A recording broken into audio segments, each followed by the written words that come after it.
अस्सलाम वालेकुम। मोहसिन अकरम मेरा नाम है जी। हम लोकल एंड स्पेशल लॉज पढ़ रहे हैं। उसके अंदर हमारा अगला टॉपिक है Punjab information and temporary residence act 2015, यानी किराएदारी का जो उस कानून था 2015 में जो आया था, उसकी बाबत हम पढ़ने लगे। खैर जी, इसके टोटल 14 जो है ना वो सेक्शंस हैं। हम वन बाय वन देख लेते हैं। सबसे पहले का हमें पता है कि हमेशा पहले में टाइटल होता है, दूसरे में तारीफें होती हैं, ये तो डेट श्योर है। टाइटल इसका यही था, Punjab information and temporary residents act 2015, और इसकी कमेंसमेंट पूरे जो है ना वो इसने पूरे पंजाब के अंदर, पूरे पंजाब के लिए ये था, एरिया वगैरह होता है। खैर, इसका जो दूसरा था वो दूसरी दफ़ा, उसके अंदर तारीफ थी। तो तारीफात या तारीफें होती हैं, हुकूमत को डिफाइन किया गया, जो गवर्नमेंट पंजाब है उसकी बाबत। ज़ाब्ते से मुराद यहाँ पे ये थी कि 1898 का जो फौजदारी ज़ाब्ता है उससे। मेहमान से मुराद है ये है कि वो जो लोग होटल में रहते हैं, स्टे करते हैं, वो मेहमान के नाम से एक जाने गए। होटल से मुराद या हॉस्टल से मुराद ऐसी जगह जगह जहाँ पे लोग किराया दे के रहते थे, ठीक है।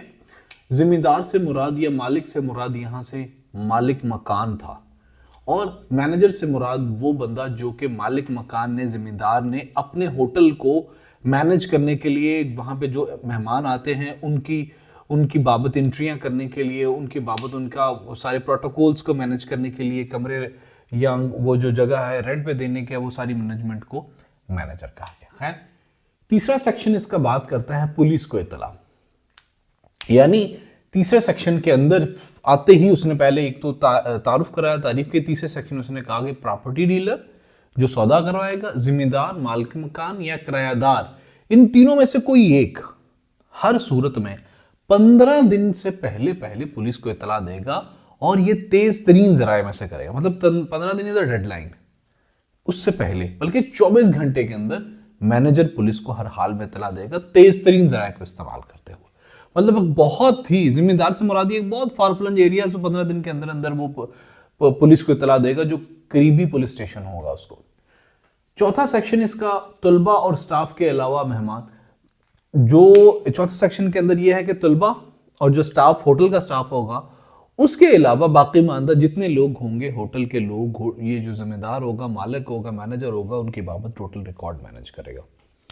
पांचवें सेक्शन के अंदर मेहमानों और किराएदारों की शिनाख्त के बारे में वो कहता है कि जिम्मेदार, मैनेजर या प्रॉपर्टी डीलर, यानी मालिक मकान, मैनेजर या प्रॉपर्टी डीलर किराएदारों को ठहरने की इजाजत तब तक नहीं देंगे जब तक उनकी असल शनाख्त की, मतलब उनका शनाख्ती कार्ड या इस तरह की जो भी डॉक्यूमेंटेशन होंगी उनकी बाबत नकलें ना, मतलब शनाख्ती कार्ड की तस्वीरें ना पुलिस को फराहम कर दें, तब तक वो किसी को रहने की वहां पे इजाजत नहीं देंगे।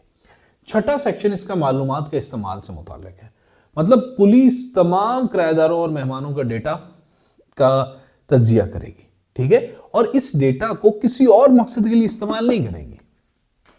मतलब अगर पुलिस के पास शिनाख्ती कार्ड किसी का, उसकी कॉपी आ जाती है, तो उसको कहीं और यूसेज नहीं होगा, उस डेटा का तज्जिया करेगी। मतलब जो हमारा हमने पढ़ा police station record management system होता है, उसके साथ उसको एनालिसिस करेगी कि कहीं ये बंदा क्रिमिनल तो नहीं है, मतलब अपने रिकॉर्ड के मुताबिक उसको टैली करेगी। जिस डिस्ट्रिक्ट का बंदा है, बेशक वहीं पे कांटेक्ट करके जरूरत पड़े तो पता किया जा सकता है कि भाई अगर सिंध का बंदा यहाँ आया हुआ तो वहां पे कांटेक्ट करके पता किया जा सकता है कि whether this person is a criminal और नॉट। मतलब उसको एनालिसिस करेगी प्रॉपर, और उसके डॉक्यूमेंट्स को किसी गलत इस्तेमाल में नहीं लेके आएगी। सातवें सेक्शन के अंदर मुआयना और इंटरव्यू, मतलब सब इंस्पेक्टर के ओहदे का ऑफिसर या इससे बड़ा ऑफिसर, वो जो जगह है किराएदार की जगह, वो जो मकान, जो भी वो जगह है, उसको असला वगैरह की बाबत मुआयना कर सकता है, उसको विजिट कर सकता है, उसको चेक कर सकता है, ठीक है।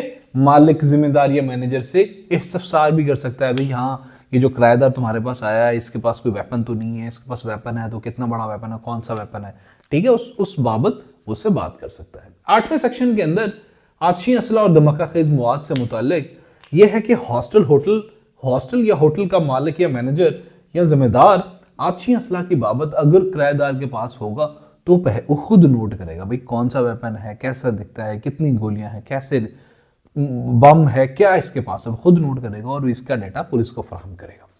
9वें सेक्शन के अंदर टाइमलाइंस की तब्दीली, मतलब हुकूमत सरकार गजट में बजरिया इलामिया ऑर्डिनेंस हाजा, ये जो ऑर्डिनेंस है हाजा के तहत पुलिस को अफराद, किराया की जगह या हॉस्टल्स या होटल की किसी कैटेगरी की मालूमात फराहमी के लिए दी गई टाइमलाइंस में तौसीक दी जा सकती है। मतलब ये जो टाइमलाइन है ना, 15 दिन या 24 घंटे, इसमें ऊपर नीचे चीजें हो सकती हैं। जो 10वां सेक्शन है, इसके अंदर पुलिस की मामूनत, मतलब डीएसपी के ओहदे का पुलिस ऑफिसर होटल की इमारत मलकियत से मुताल्लिक तमाम तर रिकॉर्ड, इंतकाल, हर किस्म का डेटा पूछ सकता है और किसी भी इंफॉर्मेशन के लिए वो जो मालिक है, मालिक मकान है, वो जिम्मेदार है, उसको बुला भी सकता है थाने के अंदर।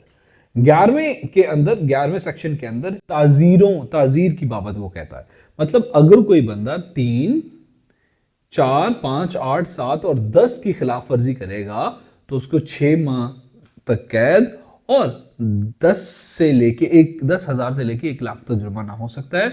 अगर वो रिपीट ऑफेंडर होगा तो उसको इस हिसाब से डबल जुर्माना, जैसे कि पहले हमने पढ़ा कि 1 साल तक जुर्माना, 1 लाख तक, और ये इससे इस तरह डबल हो जाएगा 50,000, 1 लाख, अगर वो दोबारा यही जुर्म करेगा तो। 12वें सेक्शन के अंदर काबिल दस्तंदाजी, मतलब 12वें सेक्शन के अंदर ये बात डिफाइन हुई है कि जो लोग इनमें से जो क्राइम भी कमिट करेंगे तो वो काबिल दस्तंदाजी और नाकाबिल जमानत जुर्म बन जाएगा, जिसकी प्रोसीडिंग करेगा मजिस्ट्रेट जो दर्जा अव्वल का मजिस्ट्रेट होगा वो। 13वें सेक्शन के अंदर तस्फिया की बात हुई है, यानी जो मजाज पुलिस ऑफिसर है ना, वो चीजों को लेट गो कर सकता है, वो चीजों को छोड़ सकता है अगर वो उसको माकूल पाए तो। हमने पढ़ा कि मजाज पुलिस ऑफिसर 25,000 से कम का जो जुर्माने वाले जराइम है ना, उस पर वो तस्फिया कर सकता है, उस पर वो चीजों को लेट गो कर सकता है, या अपने तरीके से उसको मैनेज कर सकता है। 14वां जो इसका है ना सेक्शन, वो बताता है कि जिला पुलिस ऑफिसर हुकूमत को हर साल सालाना रिपोर्ट फराहम करेगा। जो पुलिस 31 मार्च से पहले पुलिस उसकी बाबत प्रॉपर प्रोसीडिंग करके उसको गवर्नमेंट उसकी बाबत प्रॉपर प्रोसीडिंग करके उसको वाइड अप करेगी। And that's all about Punjab information and temporary residence act 2015।